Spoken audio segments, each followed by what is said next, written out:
Today's call is all about the new book, an Amazon bestseller nonetheless. It has become an Amazon bestseller in the last few days, written by Stefan. There's a cracking foreword in the book, written by a true professional. That I was really honoured when Stefan contacted me and asked me to write the foreword for the book. I obviously read the book, and it's absolute gem. I've known Stefan now. In fact, Stefan, I was trying to work out how long it is we've known each other, and I found one email contact going back to 2009. So it's clearly a long time. It's at least that long, if not further. And I think I've probably come across you before we actually made contact. I suspect so, and I hope it was good when you I came avoided across for me. as long as I could, but you know. And Stefan and I, apart from the fact that we actually live amazingly close to each other, which is always one of the benefits of the online world, one of the surprises is the people you get on best with, you suddenly find around the corner, and not the other side of the world.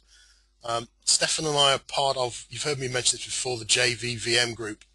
It's a specialist group of masterminds in our field, and we're both members of it. And he never fails to amaze me with some of the insights that he comes up with and some of the advertising stuff that he's doing with his clients. Really clever stuff. And I think without further ado, what I'm going to do is I'm going to hand the presentation across to Stefan, let him take you through some of the content in this book. As I said in the emails, we've nothing to sell here, other than perhaps the book, which is available on Amazon, obviously. But this really is a complete value webinar. I hope you're going to get a lot out of it. In fact, I know you're going to get a lot out of it. So I'm just going to do the technology bit, hand over to Stefan, and let you rock and roll, Stefan. So let me just change the presenter. Well, I can see your screen, so Right. Why don't you take it away from there? Well, I can see my screen as well, so that's great. That's two of us at least. Yeah, well, let's get straight into this. I hate too much rubbish at the beginning of seminars, webinars, so let's go straight in the beginning. I suppose to begin with, Mike's introduced me, but I ought to say that I've actually been advertising in different ways since the 1980s. Originally it was mainly newspaper and magazine advertising, and obviously in recent years it's become more and more online. And just this morning I've been running Facebook ads, work campaigns for clients in the UK. But I've also got clients I do this for across Europe and even in the States. But in actual fact, I'm not purely an advertiser. That's just one string, because basically I'm a marketeer. You know, I do marketing, and I've been a marketing manager, marketing director in quite a number of very large businesses, and have also run some very, very small businesses and helped out a lot of people in small businesses. The important thing about that is that I'm not an academic. I may have written a book, but everything in that book is what I've learned really at the coalface. Things that I've learned by actually doing them. So it's a pragmatic approach. It's what works for me. Now, in most cases, I think that'll work for you, but there's no guarantees in this world. And one of the things that Mike often talks about is the fact you need to test everything you're doing in marketing. And that's one of the things we'll talk about a little later in the presentation. I think advertising is one of those things that a lot of business owners do fairly early on in their business career. Because as soon as I talk to people about the fact I'm in marketing, lots of people will say to me, well, you mean advertising? Well, of course, marketing is far bigger than just advertising. But what is quite amazing to me, or perhaps not so amazing in many ways, is the fact that when I talk to new business owners and business owners that just want to, you know, punch up a bit more marketing, the first thing they do is think advertising. Now, there's a big problem with this because advertising often doesn't work, particularly for small businesses. And as I say in the book, you may be quite surprised that I say very early on in a book or in a webinar like this that most advertising doesn't work. But it's actually true. It's not that advertising per se doesn't work, it's just that most people don't understand how to advertise, what the basic advertising secrets are, and therefore don't apply them. The other thing about that is that many advertising sales reps don't actually understand advertising either. Most of them have never placed an advert in their life. They've never spent their money to do what they're asking you to do. So of course they really prefer you not to know that, and they'll never tell you that. But how often does an advertising sales rep actually give you really good advice other than buy more advertising? And actually more advertising isn't always the answer.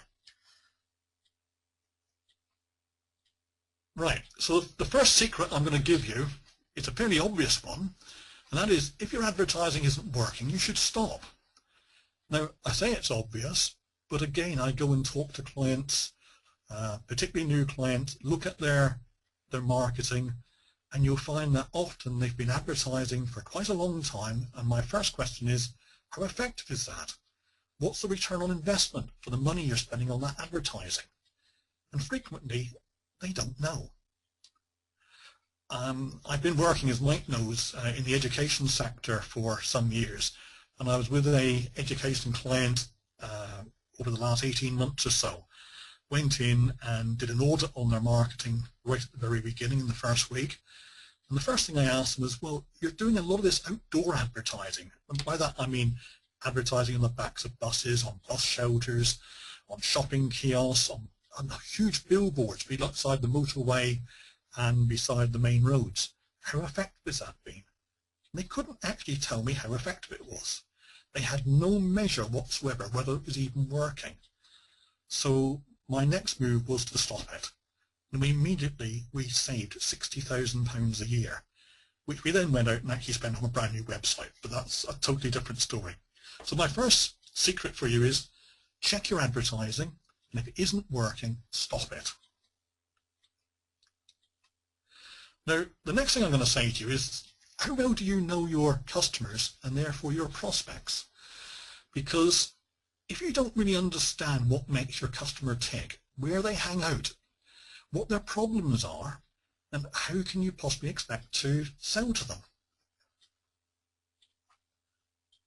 Once you know them better, then you know where to advertise.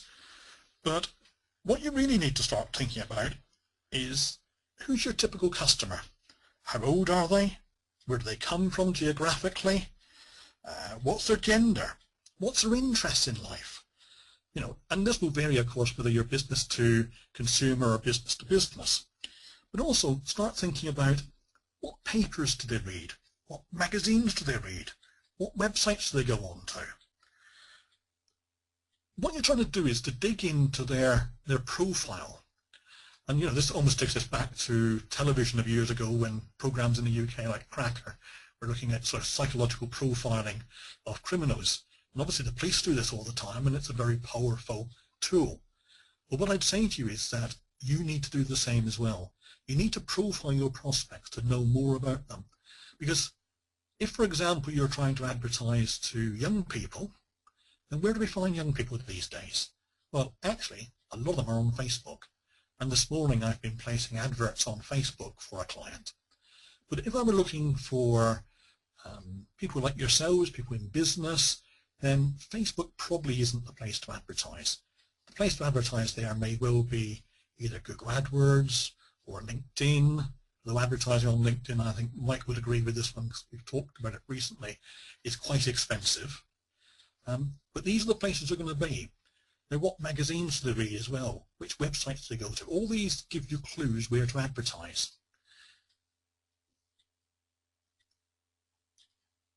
Now, the next secret is that there are actually two distinct types of advert. And before I go on to that, I just wanted to show you this little photograph of a fantastic advert on a balloon, tethered to Sainsbury's petrol station. I think it was down in Somerset. I took this a few years ago. I had to go back round the loop and come back up the motorway again and get someone else to drive so I can actually take the photograph. But to me, it was so important to get this photograph. Because you are a martyr to your advert. cause, Stefan. But it's a fantastic advert in that it breaks all the advertising rules in many ways.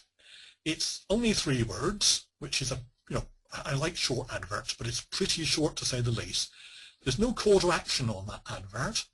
It doesn't tell us what to do, but intuitively we almost know what to do. When you're on a motorway in the UK, you know that if you need petrol, the next service station is going to have very expensive petrol. It's just a fact of life. But we also know intuitively that supermarkets tend to sell relatively low-cost petrol. And as this fantastic advert was tethered just as I'm coming up to an exit on the motorway, you put two and two together and realize that if you exit at this point, the service station is going to be within a few hundred yards and you can buy your petrol there. So a fantastic advert, but quite unconventional, quite difficult to profile this, I suppose, but continue profiling. But let's have a look at the two types of advert. There are brand adverts and there are direct response adverts. The brand adverts probably aren't for most of us, and it's where many small businesses actually go wrong. They try to promote their brand. They might be, I don't know, Brown's Butchers. So they put a big advert out there saying Brown's Butchers, have meat. Well, we'd probably guess they had meat. But what they're trying to do is to push the idea that Brown's Butchers. And they might say, buy meat for Christmas. Well, that's fine. We probably all need to buy meat at Christmas time or for other holidays, or every weekend.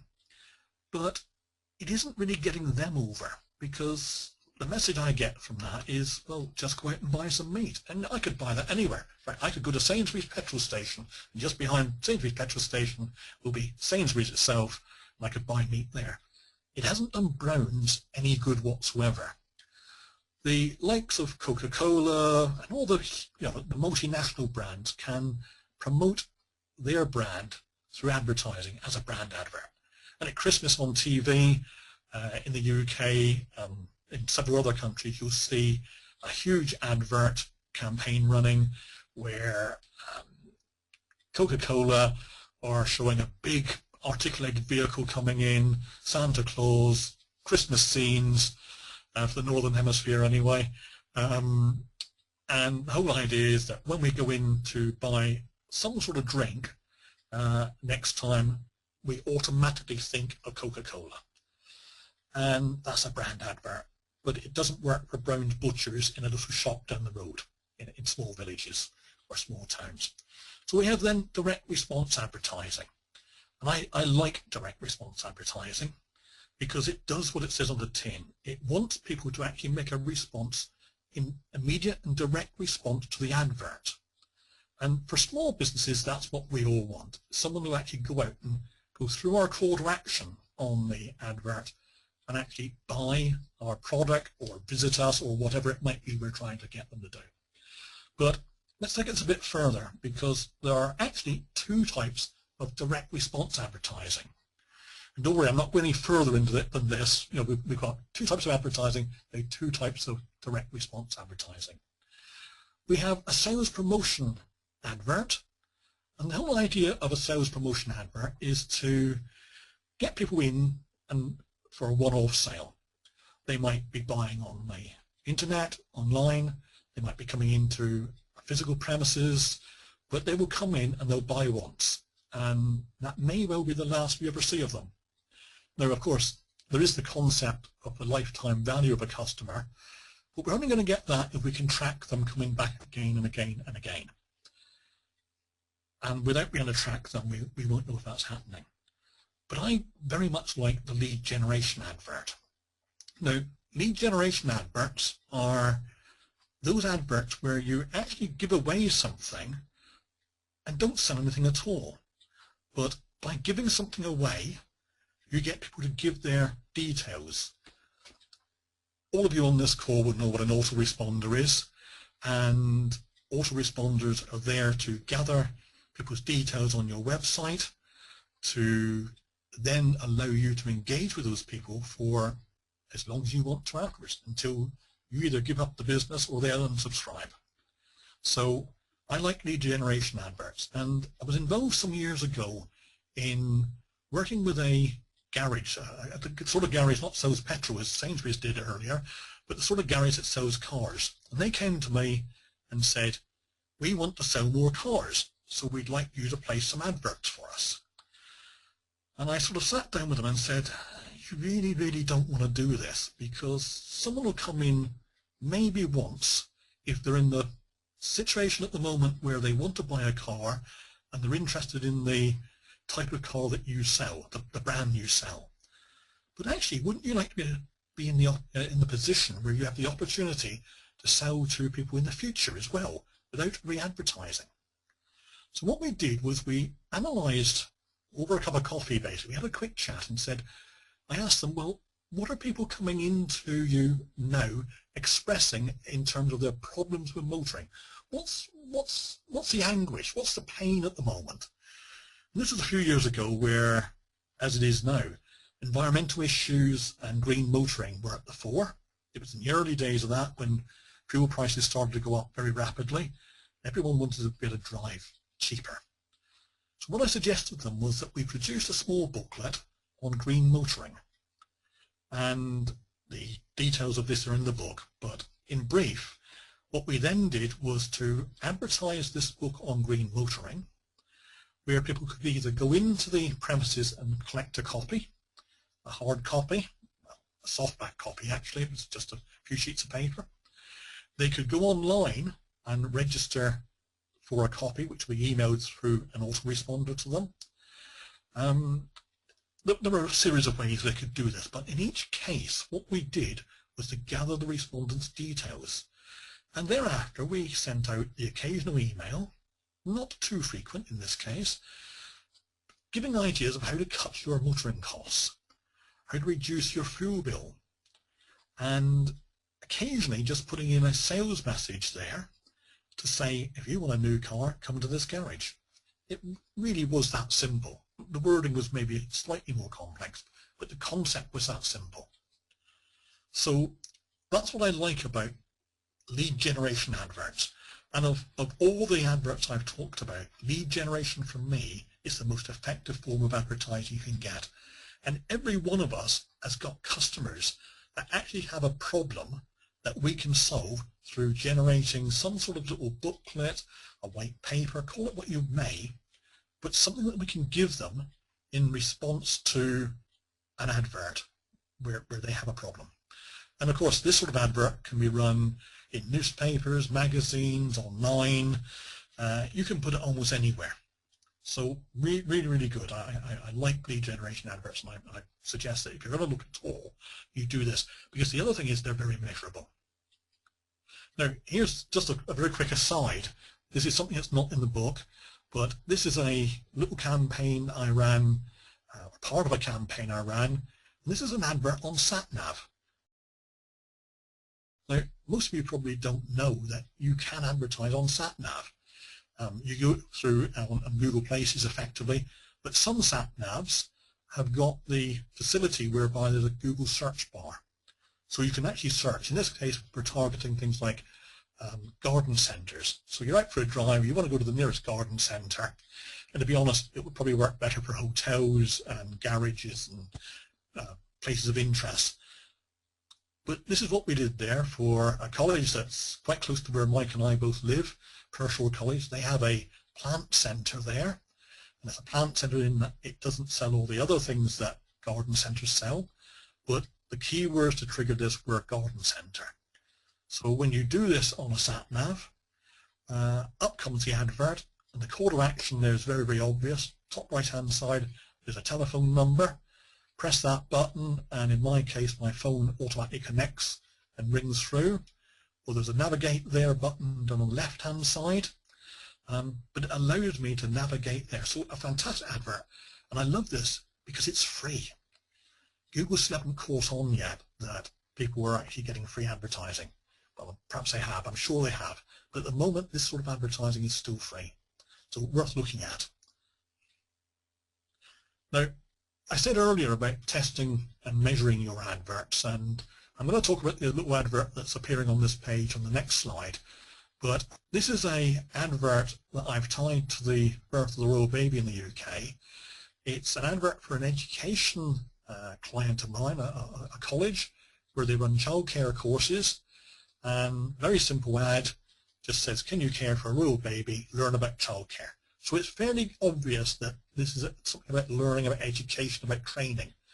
And we've run that now for some time, since the birth of the baby, just over a week or so now.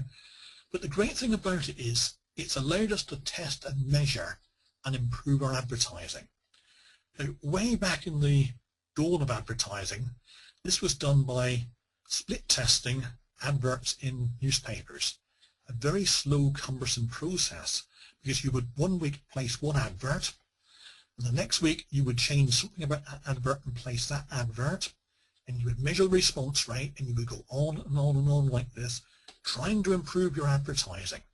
But of course, you know, it was just laborious because it took so long. Today we can do it much quicker. We can go like this is with a Facebook advert, put an advert online and get results within minutes. And I've used this in lots of ways. A, to learn a bit more about the profile of my potential customer or prospect, to carry out research into what is it, which are 4 or 5 different factors people will actually use as the buying line in your advert. I'll perhaps go back into that again later on. Or we're split testing to discover a lot more about which advert works best. So here, as you can see, I'm talking about split testing, the straight A-B test, testing one premise against another. Because a lot of advertising starts off with gut feeling maybe. I think that's what people want, that's what they will respond to. But of course, if your gut feeling is wrong, if your intuition is wrong, then you could be spending a lot of money on advertising and not getting the response back. We can also go on to multivariate testing, where we're testing many different factors. We might be testing the headline of an advert, the body text of the advert, the photograph used in the advert, the call to actions. And if we just take 3 of those, then we've got 9 variations in an advert that can be tested. And that's very simple to do online, but very, very difficult to do in newspapers. And I don't think you could do it on a helium balloon as per the Sainsbury's example.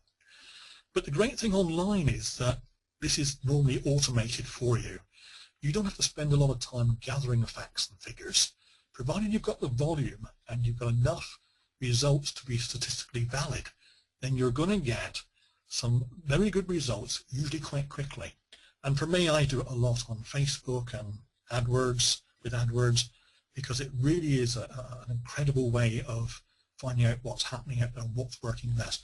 And certainly with things like AdWords, I would always say, well, run 3 ads. They used to call them ad variants. They've changed the terminology these days. You now run a similar ad, but run 3 versions. And after a period of time, it's not like natural evolution, natural selection. One advert will give you much better results than the other. One will usually be at the bottom, one in the middle, one at the top. And after a period of time, I would delete or stop the worst performing advert, try to learn what I can from why one advert worked better than another, and then write a replacement 3rd advert to try to keep leapfrogging what it is I'm doing in the advertising to find out what works best. And it's quite interesting that Mike picked up in one of his emails that little things like transposing 2 words can make a huge difference in an advert. So when advertising in the UK some years ago apprenticeships, the government bodies were saying that an apprenticeship would allow you to learn and earn with an apprenticeship. But my premise was that that actually wasn't what young people wanted. Government wanted them to learn. Actually, what kids want to do is earn. Learn comes second.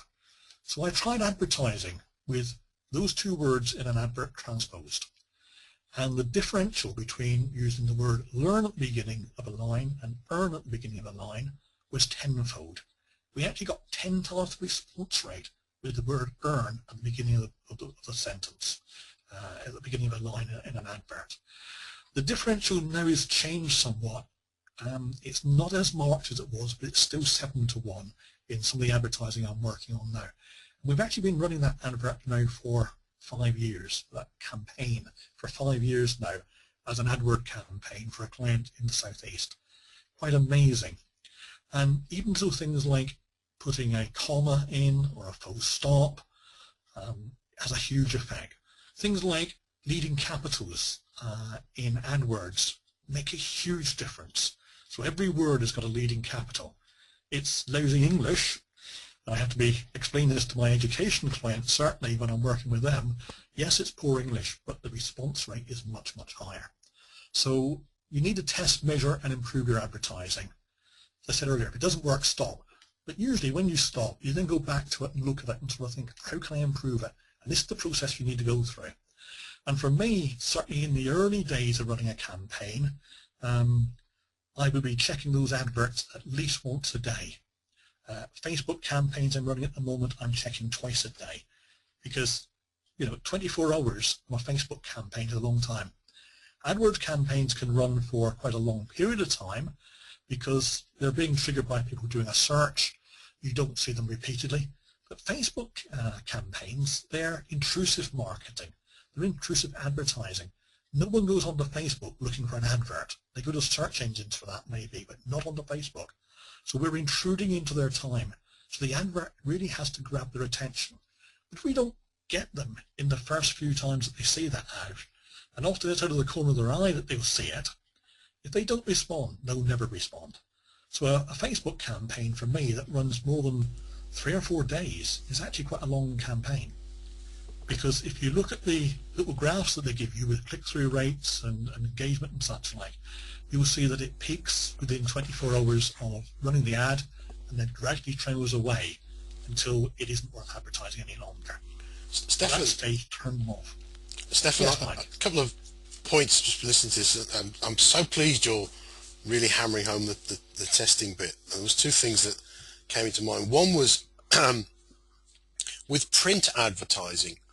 I have clients who we run a variety of AdWords or Facebook tests to get the advert absolutely spot on, to do this sort of sprint testing in a short place of time, so that they can then go and place the print advert in the newspapers and know that they've got a good advert, and that's saving clients a small fortune. Because as you say, if you're placing an ad in, say that I don't know, the Times or the Telegraph, you're talking thousands of pounds. And to find that doesn't quite work is a huge expense. Whereas to do it online, I mean, with AdWords, you can actually advertise in the Times and the Telegraph, etc. Absolutely. For pence before you put it in the real paper. And it's what I was referring to earlier, in fact, about research. Yeah, absolutely.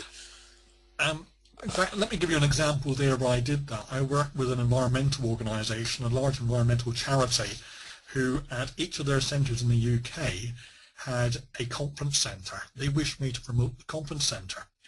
And I said to them, well, why is it that people come to you to run conferences where they can go to a hotel or anywhere else? And they said, well, it's obvious really, isn't it? It's because we overlook a nature reserve, and people come and they can see the wild birds out there. It's fantastic. That's why they come here. And I sort of thought about it. I thought, well, it is fantastic. And I was actually sat in one of their offices overlooking a huge nature reserve with some fantastic bird views at the time. Whole huge flocks of geese and swans and such like. It was fantastic. But I thought, well, does the chief exec's PA sat in London actually know this? What do they really look for? Because when they're going to look for an advert, they're looking for a venue, then they're not aware of this. So what we did there was we ran through AdWords a whole series of ads for conference venue and keywords like that. And the advert was exactly the same all the way through, except for the split test final line. The last line was close to motorway, caters for 300 to 300 people, fantastic food, you name it. We thought of so many sort of actual benefits that it could be that would actually sway it.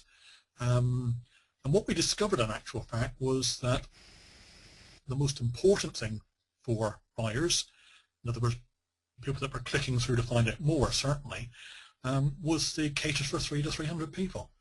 The least important was overlooks the nature reserve. So my client was quite upset with this, but this was the reality, and we were able then to take those lessons learned, and put it into the leaflets.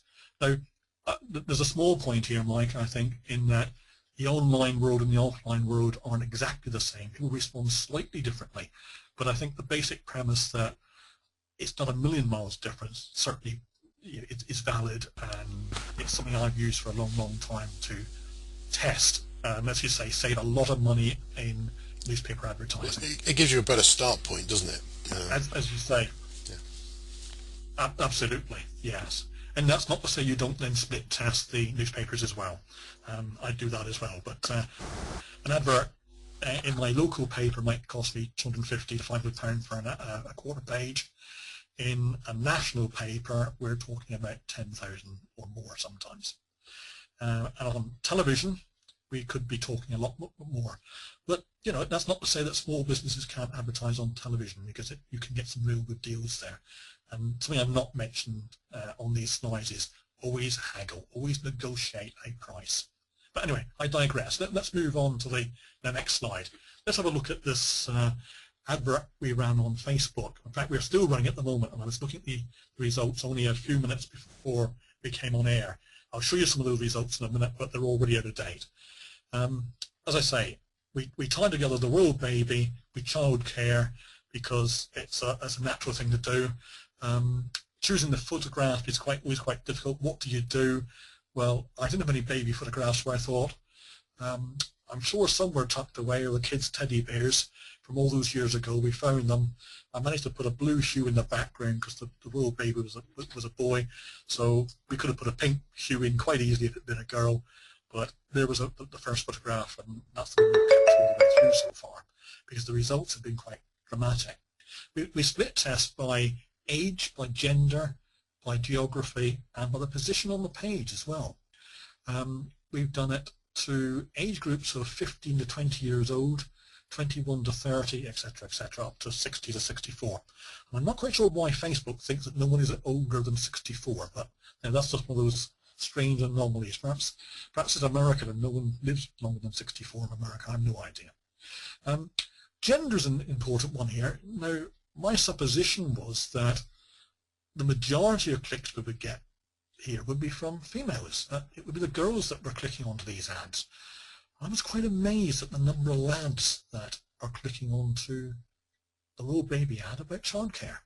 Now, we don't know yet how that will pan out, because running ads is one thing, actually getting them to the website, which this will do, and then actually tracking through analytics their the real call to action, the real thing we want them to do is to sign up for a course, to actually make an application for a course.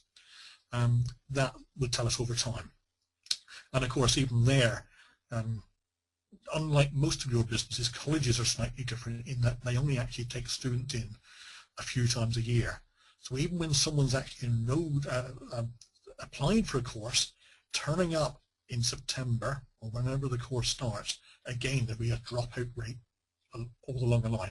It's a fantastic sales funnel, but it runs about once a year in most courses.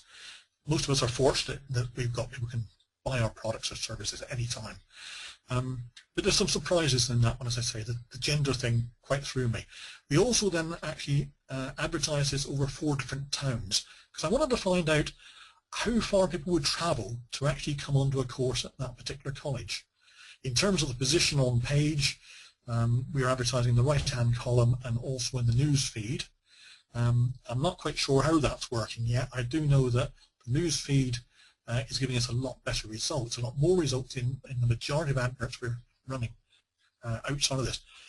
What this did, though, was give us 96 different ads, and that's before we've even started to split test anything else, like the photograph, the headline, the copy, etc. And if I can get the results I copied over a few days ago, let's just cut and paste out of the Facebook interface. And at that stage, we reached 24,000, just over 24,000 people. The frequency was still quite low then, only 1.6 times that they might have seen this. But our click-through rate was 0.7%, which for Facebook I'm more than happy with. And as you can see, we'd had 305 clicks there and 130 link clicks. So there's time to tell yet how successful this will be, but the client is delighted, and when you've got a total spend there at that stage of just £68.97, it's a very, very low cost advertising medium, a great way to get to young people. As I said to the client, you could have advertised as before in the local paper. It would have cost you a minimum of £250. I bet you wouldn't have had 305 people actually respond to that ad in any way whatsoever. So for me, advertising online for that client group is fantastic. If I talk about a bit more about that particular client group, this is, and this is, I accept, I'm talking about education again here, and we're not all in education, but it works extremely well in terms of advertising in newspapers when we advertise something that's more generic. Advertising a particular course, there won't be many people that want that. But if you advertise for a college something like an open evening, it's a far more generic ad, and actually advertising in newspapers does then work. But for particular courses, my experience is it doesn't work very well. So the lesson to be learned from that for most of us is that if we're advertising a particular niche product, maybe print advertising doesn't work. But if we're advertising something that's more generic, as was the advert I talked about earlier for green motoring booklets, then a newspaper might well work very well. And we need to be split testing here between all the different types of media we can advertise on. It's not just does that one advert work better than another, but does an advert in the newspaper work better than an advert on Facebook or in Google Ads or wherever? Because it's the return on investment we really got to look at here. And although the spend here on Facebook is very low, and my guess is it will be a very, very productive campaign, there's no guarantee as yet that people that apply for these courses will actually turn up in September, start the course, and it's only when that happens that the colleges get paid. The same principle will apply to your products or services as well. And let me just move on.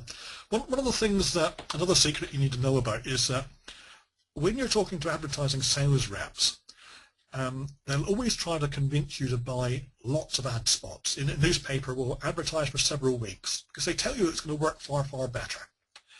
I'm not totally convinced about this because A, if you book a year ahead or even a month ahead, then you're not having much time to test and measure.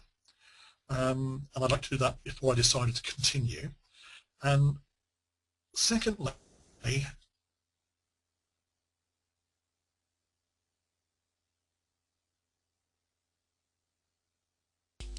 work for you. Now, I think, on the Stefan, occasions when I've phoned up her. hey, Stefan, Yes? I think we just lost the whole last sentence. It sounded like your phone line went down. You said secondly, and then Are you still? Can you hear me now, Mike? I can hear you now, but we didn't hear what the secondly point was. Right. Okay. Right. I'll go back over that. I was saying one of the things that they'll get is the commission, but I'm not quite sure that will work for you in terms of being effective. And I've lost track totally right now, but I'll carry on anyway. Sorry. You'd like to lose the string when that happens. But yeah, the other thing is that when you phone them or they phone you to encourage you to phone more, yeah, I told you I was from, to tell you to take more ad spots. Advertise more. Yeah.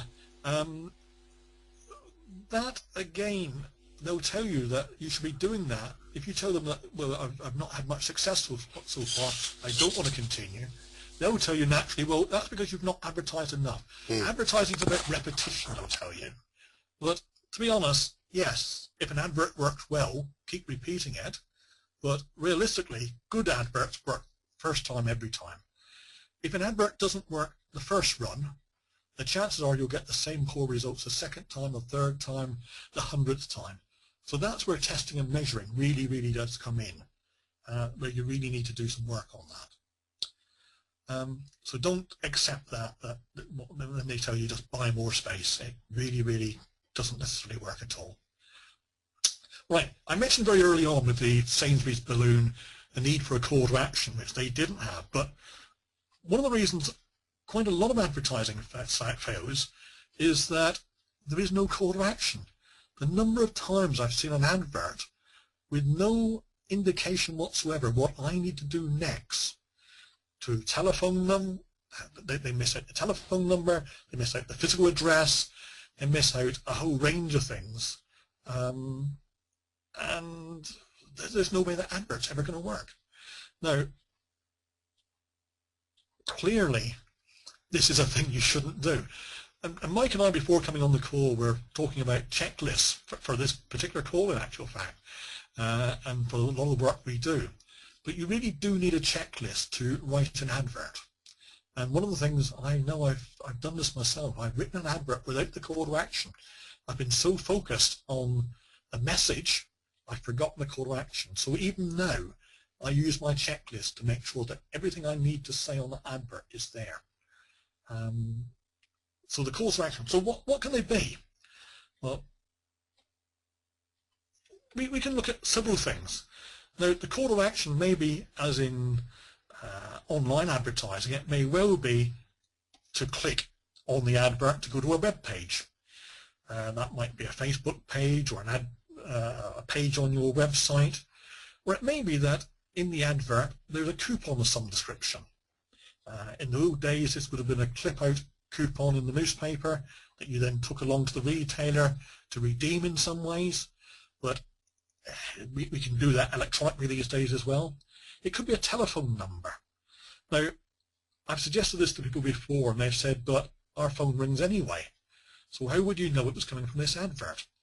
The little secret I'll let you into there is that the real way of doing that is to produce a telephone number that isn't being used anywhere else.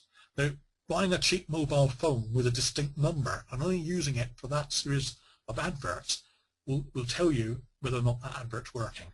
Because if no one else knows your telephone number except that it's in that advert, then that's where the response will come from. But whatever you do need to be measurable. So that's got to the end of the few secrets I'm going to reveal today. The rest of them, as Mike said, is in the book. Just search for it on Amazon if you like a copy. We did a free sale for a time. It's now unfortunately back on sale again at full price, but that price is only a few pounds. Of course, being in marketing, I'd be rather silly not to advertise this at the very end of a talk like this, but I hope that you've enjoyed the secrets I've given you. As I say, there are more there, but by all means get back to me or Mike at any time and we'll certainly answer any questions you have. Okay, well, thanks for that, Stefan. That was great. I'm just going to plug your book again. For those of you who didn't get the free copy when we pushed the free copy last week, I think it is only a few pounds, isn't it? It's not. It's just over £3. The way they add VAT onto ebooks, so I put it down at £2.99, and it's come out at £3.08 now. Oh, bless them. Well, you know, I mean, that, you know, it's the price of a decent cup of coffee, and the difference this will make to your business as opposed to a decent cup of coffee is pretty phenomenal. If you haven't got a copy of this book, go and get a copy. I've read it cover to cover. It's not a long read, but that's part of the beauty of it. It gets straight through to the facts. There's a whole bunch of ideas in there, and part of the reason we did this is I know last week when it was launched free, there was certain countries could not get a copy of it, and that wasn't Stefan's fault. That's just the way the rules work within Amazon. So we did this talk to try and give some of you some background to what's in the book, and I hope you've enjoyed it. So Stefan, on behalf of everybody, thank you very much for this, and I think if anyone's got any more questions, you just type them into the question box or drop me an email at mike.seddon@kksmarts.com and I'll forward them on to Stefan and he'll get back to you. So thank you, Stefan. Thank you, everybody. And I wish you all a good afternoon. Thank you. Cheers now.